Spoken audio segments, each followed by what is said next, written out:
Ito kami ngayon sa Terminal 4, NAIA Terminal 4, kakape muna. Yan si Owen, si Seb. Yan. Waiting na lang sa aming flight. So ayan, habang nag-aantay kami ng boarding, so magpapamassage muna kasi medyo lasing yung kasama ko. Kailangan niya magpahinga.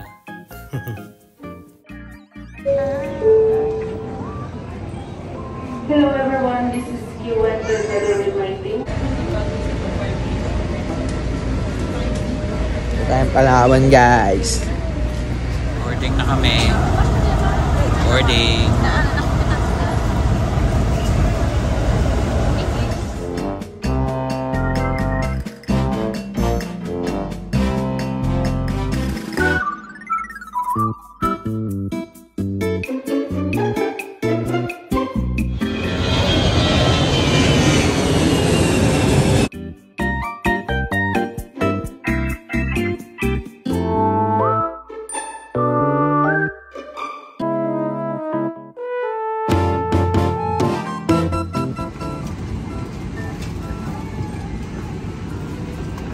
Pangalawa sa pinakadulo ata. Sa inyong palagay ay hindi nyo magagampanan ang mga panuntunan. Due to aircraft's weight and balance limitation, please remain on your assigned seat. Unauthorized changing of seats is not allowed.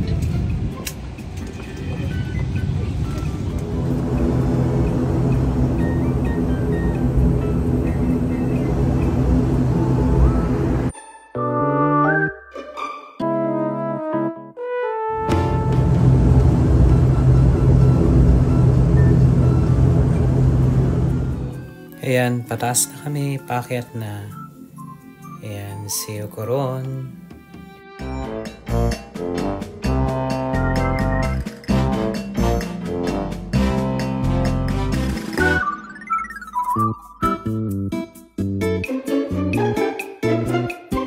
Ayan, medyo pagod kaya natulog. Ayan, meron naman kami pagkain from Cebu Pacific. Naka-set up naman kami ng meal namin. Ayan, sila din tulog.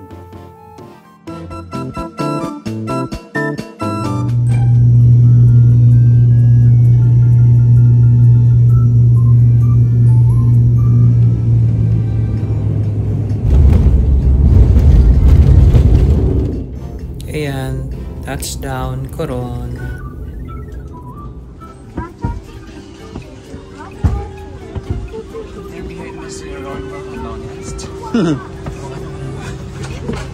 Touchdown, Coron, Palawan. Kung anong experience niya sa Luzon. Anong pakiramdam? Anong pakiramdam? Anong pakiramdam? Wala. Wala daw pakiramdam. Goods daw. Ayoko na ganyan. Ayos lang. Sarap. Wala ito ko. Ayan, on the way na kami sa hotel na pag-i-stayan namin.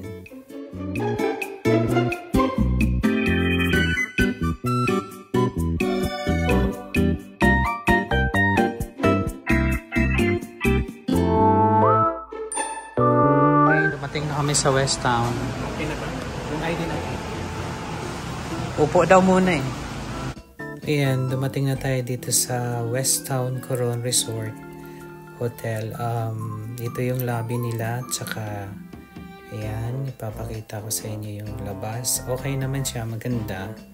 Kaso lang yung front desk na nag-estima sa amin medyo hindi magandang, hindi siya pleasant, parang pagod or galit.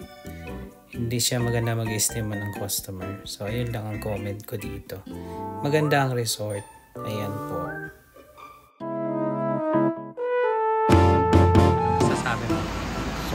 Solid.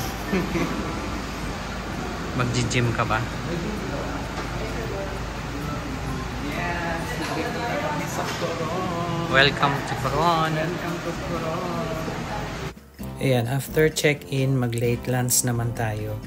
Naghanap kami ng restaurant para makainan namin ng tanghalian. Yan po. Dito na po tayo sa restaurant. Yan po yung mga in-order namin. May ano ba yun? Beef steak. Tapos, merong sinigang. Ayan. Masarap naman. Ayan, room tour tayo. Maganda naman ang CR. Ayan, meron naman siyang kumpleto ng mga amenities niya. May sabon, may shampoo, conditioner, toothpaste, tsaka marami rin siyang towel. 4 na towel ata. Ayan, maganda din kanyang shower area. Tapos, ayan, pasok tayo sa loob. Ayan, may 2 kama. Ayan, si Seb nasa isang kama. Ako naman sa kabila. Ayan, nanonood siya ng Batang Quiapo. Kasi fan siya ng Batang Quiapo. Ayan, meron siyang mini ref. Meron siyang dining table. Tapos, nasa ground floor kasi kami kaya may access kami sa pool. Madali lang pag-access namin sa pool. Lalabas ka lang sa balcony. Ayan po. Ayan, after magpahinga ng konti, pumunta kami dun sa restaurant nila para mag-dinner. Ayan po si Seb. Kausap niya ata ang jowa niya dyan. Ayan, ganun din si Owen. Medyo busy. Kaya, ayan, kumain kami muna dito sa restaurant nila. Maganda kasi nasa labas. Tapos, meron siyang live band. Ayan po. Medyo masarap naman yung pagkain nila. Tapos, ayan, yan lang yung in-order namin pasta. Tapos, ayan na, tulog na kami.